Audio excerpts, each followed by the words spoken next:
Hi, this is Anthony Hamilton. I'm the author of Mind, Time, and Power. At the age of 10, I had a precognitive dream that came true. After 20 years of research, what I realized was that your mind works as a kind of time machine, and you can use it to change your past and to create the goals that you want. My thought when I had this dream originally, or shortly after, when I was trying to explain how it could happen, right? Uh-huh. One of the things that I found worked as an explanation was physics, because Einstein said the laws of time and the laws of space are the same. And this idea of retrocausality, which is what we talked about on the 24th of January that we recorded there, that I just posted this week, part 2 of how your time machine works, how your mental time machine works. So to me, what I realized is what the physicists are talking about in terms of quantum fields, possibility, collapsing of the quantum wave, quantum entanglement, all of that stuff, quantum foam, particles, appearing and disappearing, sort of thing. Right. I thought that's exactly how I think my mind works, right? Mm-hmm. So when I saw this guy Fagan and he's talking about consciousness, the quantum wave is conscious. I think that's one of the things he said, and that consciousness exists everywhere as a possibility wave called a quantum wave function, right? Which I don't know anything about. It's a mathematical formula, but this is how I look at it, right? I'm here in Victoria saying, okay, I want to give a talk in England while I'm there. I'm going to be there for the month of May 2023, right? Now, one of the qualities of your focus is that it can shrink or expand, right? Correct. So when I was thinking, okay, here I am in England, I'm giving a talk, I was thinking of England, right? The whole country. So here it is, the whole thing, right? And where was it going to? So here I am talking in England. Where is it going to collapse? In other words, if it's going to turn into a particle. Now, by the way, what they call a particle is an event. That's one of the terms they use for it. Like when a particle appears out of the quantum foam, they call it an event, right? Right. Which is a physical point in time and space. So here I am thinking, okay, I want to give a talk in England in the month of May 2023, right? Mm-hmm. And then I said, okay, let's assume that it happens and I'm giving a talk in England. So here's my future self. I literally was imagining my future self giving a talk to some people in the UK. And I said, okay, how did I do this? Because here's what I think, right? I could have set up a talk in England in any city in England, right? Right. When I sent out those original 25 emails, I just went through, a list I found on Google of positive thinking groups in the UK. And there were groups in, London and, Manchester and Liverpool and you name it. I mean, I just took 25 names and I wrote, right?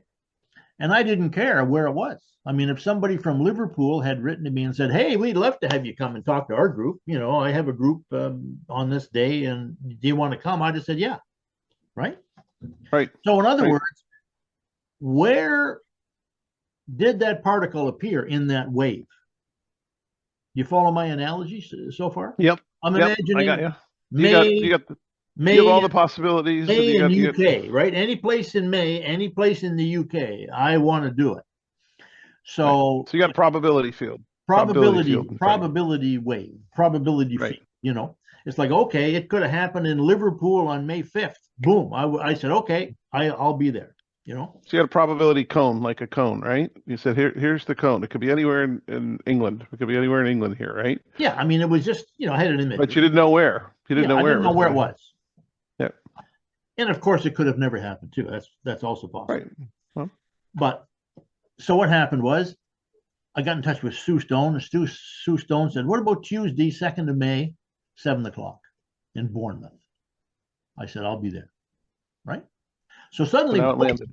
suddenly, boom, it collapsed. The quantum function collapsed at that point, and there was a particle, theoretically was going to appear as an event on the 2nd of May, 7 o'clock in Bournemouth. So the scientists would say it can't be anywhere else but there. That's right. That's right. So we've identified one side of the because the other thing is quantum entanglement, right? But so we know one side is over here. Now the quantum Right? entanglement's different now. Okay. It's a different All right. thing. But just in terms of the probability, like All right. where is it going to appear? Well, in this particular case, the quantum wave function collapsed at 7 p.m. on the 2nd of May in Bournemouth, right? Uh-huh. Okay. So we got a point. We have a known thing. So What we do you have think is gonna a happen? we have a Known event. increased possibility of this thing appearing, right? Right. So according to the physicist, I mean, you set up an experiment and you see if it appears, and if it does, boom, you say, hey, we're right, Well, in a sense, that's what happened. I got to the church at 7 o'clock, and it was like, hey, here's the room full of people, Yeah. So that was it. And when I was there giving the talk, this is quantum entanglement.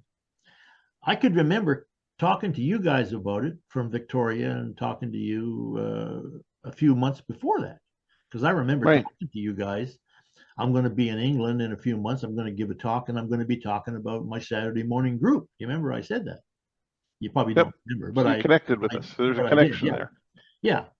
So that's entanglement. You see. So the particle, in a sense, it was entangled with me, right? From Victoria. When I first connected with Sue Stone, it was in December 2022. So the me that was in December 2022, right, now entangled with the me that was in Bournemouth on May 2nd, 2023. Right? 23 or 22? 23, yeah, 23, 23. yeah, 5 months later. 5 months later. Yep. Uh-huh. Now, like Steve Jobs said, you can only see how things line up after the fact. Right. Of course, it was impossible to connect the dots looking forward when I was in college, but it was very, very clear looking backwards 10 years later. Again, you can't connect the dots looking forward. You can only connect them looking backwards. So you have to trust that the dots will somehow connect in your future. You have to trust in something, your gut, destiny, life, karma, whatever. Because believing that the dots will connect down the road will give you the confidence to follow your heart, even when it leads you off the well-worn path. And that will make all the difference. Because let's face it, it was only a possibility. It was a quantum wave that said, oh, the possibility is really strongest right here, 7 p.m. Bournemouth, May 2nd. Right. It could have been anywhere for the whole month, but the possibility is really strong right here, Well, I could have gone there on 7 p.m. on the 2nd of May, and there could have been a sign on the door saying, sorry, meeting canceled due to sickness or something, right? Right. So it's not a certainty until it happens. And then when it happens, you can go, okay, now I see how it happened. Internet, list of people. One guy tells me contact Sue Stone. I have a Zoom call with Sue Stone. Here I am, But it's right up until the time that I arrived at the door and the people were there and I started doing my talk, it was only a possibility, let's say, right? But of course, as soon as Sue Stone and I had the conversation in, I think it was the 20-something of December the year before, then we both agreed, okay, you're going to have a meeting that night. I'm going to be there, right? Right. Now, here's the thing. If Sue Stone had said to me, "Oh, by the way, I have a group in Liverpool. They meet on Wednesdays. You want to talk on Wednesday, May 3rd in Liverpool?" I'd have said, "Yeah." The quantum wave would have collapsed there, Right. right? Yep.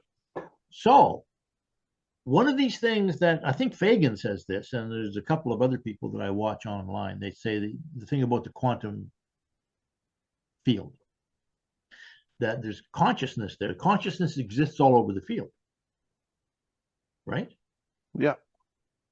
So the way I understand it, and this is me understanding it, you know, I mean, if I talk to a physicist about this, he might say you're drunk, or you're out of your mind. But this is how I see it. My consciousness existed all over England in the month of May. Right. Because that's what I was thinking. That's what I was focused on. I'm going to be in England in May. I want to give a talk. Where can it happen and when can it happen? So my consciousness, in a sense, when I began, it was equally distributed all over England. So when I first had the idea, in terms of probability, you know, it was equally possible that I would give a talk in Liverpool, as in Bournemouth, as in London, as in Birmingham, you know. Right. Because they're all part of UK. So I didn't care. It could have been anywhere. Right. But of course, once we got the date and the time in Bournemouth, then it was like, okay, now it's going to set up our equipment, see if it happens there. That's what we predict. Right. It's going to happen there. Let's get our lasers ready, and we'll see if it appears in that place, you know.